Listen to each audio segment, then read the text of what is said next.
में मनोविज्ञान में जो मूल्यांकन की विधियां हैं उसके बारे में चर्चा करेंगे।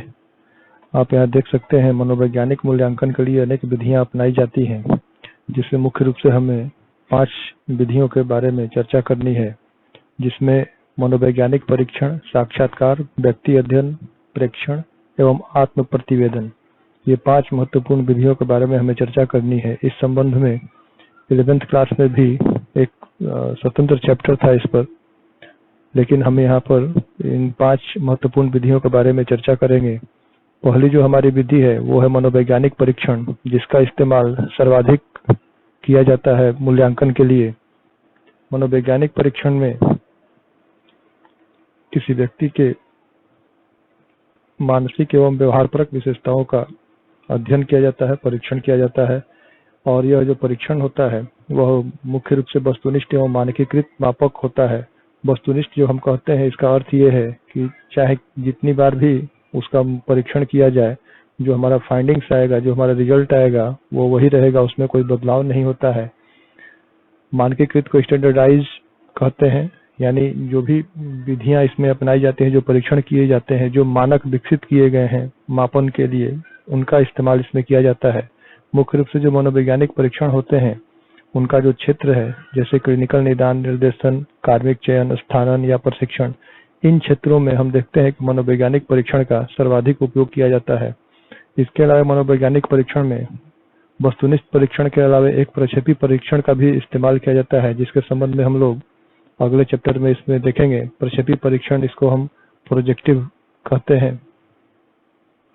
दूसरी जो विधि है वो साक्षात्कार की विधि है। इस शब्द से आप बखूबी परिचित हैं। साक्षात्कार में मुख्य रूप से जो मूल्यांकन करता होता है और जिसका परीक्षण किया जाना होता है उससे वार्तालाप की जाती है। मूल्यांकन करता परीक्षण देने वाले व्यक्ति से वार्तालाप करता है और वार्तालाप के माध्यम से कई प्रकार की सूचनाएं एकत्र करता है और फिर वह उन सूचनाओं का विश्लेषण करता है, जिससे वह उस व्यक्ति के संबंध में कई प्रकार के उसके मानसिक स्थिति को समझ पाता है। तीसरा जो महत्वपूर्ण विधि है वो है केस स्टडी या व्यक्ति अध्ययन, जिसे हम कहते हैं। व्यक्ति अध्ययन में व्यक्ति के जो मनोवैज्ञानिक इतिहास होते हैं उसका अध्ययन किया जाता है। उस व्यक्ति के जो मनोवैज्ञानिक गुण होते हैं, जो मानसिक गुण होते हैं, मनोसामाजिक या भौतिक पर्यावरण के संदर्भ में उसके क्या गुण हैं, वो उन चीजों का अध्ययन किया जाता है। और व्यक्ति अध्ययन का भी जो इस्तेमाल है मुख्य रूप से नैदानिक मनोविज्ञान में ज्यादा किया जाता है। नैदानिक मनोविज्ञान यानी जो मनोरोगी होते हैं उनकी चिकित्सा के लिए जो तरीके अपनाए जाते हैं। इसके अलावा व्यक्ति अध्ययन का इस्तेमाल कोई भी व्यक्ति कर सकता है। अगर वह किसी व्यक्ति के बारे में जानना चाहता हो, किसी महान व्यक्ति का अध्ययन करना चाहता हो, तो वह उनके गुणों से, उनके बारे में अध्ययन करके कई चीजें सीख सकता है, उसे अनुभव प्राप्त कर सकता है, अपनी जिंदगी में उतार सकता है।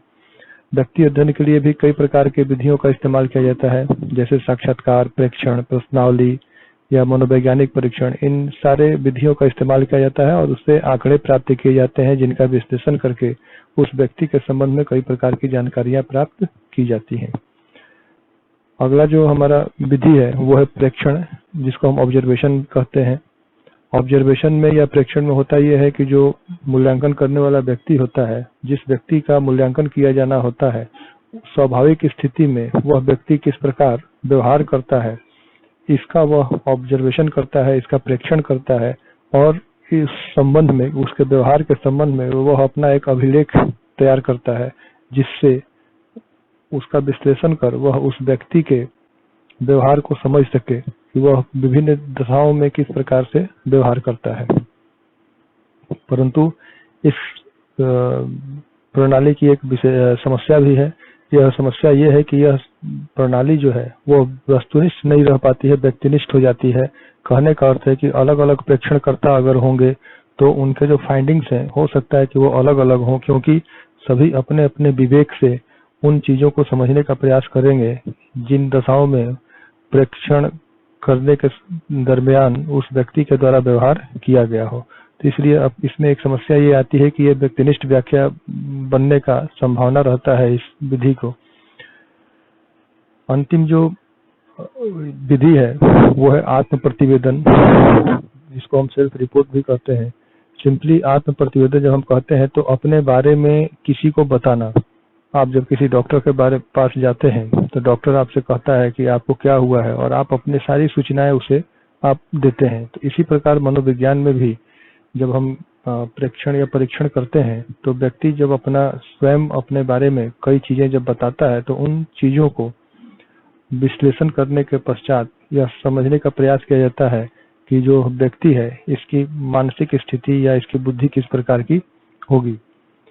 और आत्म प्रतिवेदन विधि में भी कभी कभी जिसका परीक्षण किया जाना होता है उसको कई प्रकार के प्रश्नावली या साक्षात्कार के लिए कुछ क्वेश्चनर्स वगैरह दिए जाते हैं, जिससे यह उसके बारे में जानना ज्यादा सुलभ हो सके।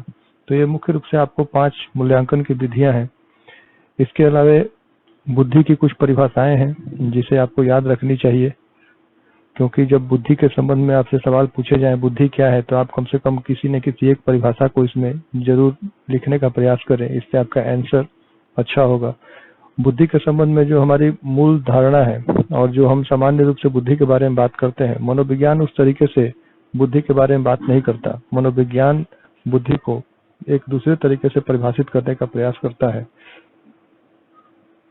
अगर हम देखें तो ऑक्सफोर्ड डिक्शनरी के अनुसार बुद्धि क्या है, तो ऑक्सफोर्ड डिक्शनरी के अनुसार बुद्धि को प्रत्यक्षण करने, सीखने, समझने और जानने की जो योग्यता है उसे ही बुद्धि कहा गया है। उसी प्रकार बुद्धि के संबंध में जो सबसे प्रारंभिक विद्वान है जिन्होंने बुद्धि के संबंध में अपने सिद्धांत प्रस्तुत किए, उसमें से एक नाम है अल्फ्रेड बिने का। बिने इस विषय पर यानी बुद्धि के विषय पर शोध कार्य करने वाले पहले मनोवैज्ञानिकों में से एक हैं। इन्होंने बुद्धि को अच्छा निर्णय लेने की योग्यता, अच्छा बोध करने की योग्यता और अच्छा तर्क प्रस्तुत करने की योग्यता के रूप में परिभाषित किया है। तो ये अल्फ्रेड बिने का बुद्धि के संबंध में परिभाषा है। उसी प्रकार बेस्लर जो है, इन्होंने बुद्धि के जो परीक्षण होते हैं, बुद्धि के संबंध में जो परीक्षण किए जाते हैं उसका बहुत ज्यादा इस्तेमाल किया है, बहुत ज्यादा उपयोग किया है। और इन्होंने बुद्धि को प्रकार्यात्मकता के रूप में समझने का प्रयास किया। यहाँ प्रकार्यात्मकता जब हम कहते हैं इसका अर्थ है फंक्शनिंग, यानी बुद्धि कैसे काम करती है, बुद्धि का फंक्शन क्या है, वह किस प्रकार फंक्शन करती है, इस रूप में उसे समझने का प्रयास किया। और इन्होंने ये माना कि मनुष्य जो है जब वह अपने पर्यावरण के प्रति अनुकूलित होता है तो कहीं ना कहीं उसके अनुकूलन में बुद्धि ही उसकी सहायक होती है और वह अपने बुद्धि के हिसाब से ही अपने पर्यावरण के प्रति अनुकूल हो पाता है। तो बेस्लर ने मुख्य रूप से जो बुद्धि की परिभाषा दी, बुद्धि व्यक्ति की वह समग्र क्षमता है जिसके द्वारा व्यक्ति सविवेक चिंतन करने, स्वदेश से व्यवहार करने तथा अपने पर्यावरण से प्रभावी रूप से निपटने में समर्थ होता है। आप देख सकते हैं इन्होंने 3 महत्वपूर्ण बातों पर जोर दिया है, यानी बुद्धि आपको जो चिंतन हम करते हैं उसको विवेकपूर्ण तरीके से चिंतन करना हमें बुद्धि के द्वारा ही यह संभव हो पाता है। हम कोई भी व्यवहार करते हैं यानी कोई कार्य करते हैं तो कहीं ना कहीं उसका अपना कुछ उद्देश्य होता है, बिना उद्देश्य के हम कोई व्यवहार या कार्य नहीं करते हैं। उसी प्रकार किसी भी पर्यावरण से, विभिन्न प्रकार की स्थितियों से निपटने के लिए भी बुद्धि हमारी सक्षम होती है। आप इसको ऐसे समझें, परीक्षा हॉल में बैठे हुए प्रत्येक विद्यार्थी के लिए पर्यावरण एक ही है, परंतु उस समय अलग अलग वो अपने अपने बुद्धि के हिसाब से उस समय क्वेश्चंस को हल कर रहे होते हैं। तो जो आपके पर्यावरण होते हैं आप उससे किस प्रकार निपट पाते हैं, इसमें भी आपकी बुद्धि मदद करती है। क्योंकि बेस्लर जो है वो मुख्य रूप से बुद्धि के फंक्शनिंग जो स्वरूप है उस पर ज्यादा जोर देते हैं। इसके अलावा कुछ अन्य मनोवैज्ञानिक भी हैं जिन्होंने बुद्धि के बारे में बात की है, जिनमें महत्वपूर्ण नाम है गार्डनर और स्टर्नबर्ग का। इन्होंने बुद्धि को इस रूप में ही देखने का प्रयास किया है कि कोई भी व्यक्ति जो है वह कैसे अपने पर्यावरण से अनुकूल हो पाता है, और न सिर्फ अपने पर्यावरण के अनुकूल हो पाता है बल्कि उस पर्यावरण को अपने हिसाब से किस प्रकार से ढाल पाता है। तो इन्होंने बुद्धि को इस रूप में समझने का प्रयास किया कि बुद्धि जो है वह मनुष्य को पर्यावरण के अनुकूल होने में भी मदद करती है एवं बुद्धि जो है वह पर्यावरण को अपने अनुकूल ढालने में भी मदद करती है।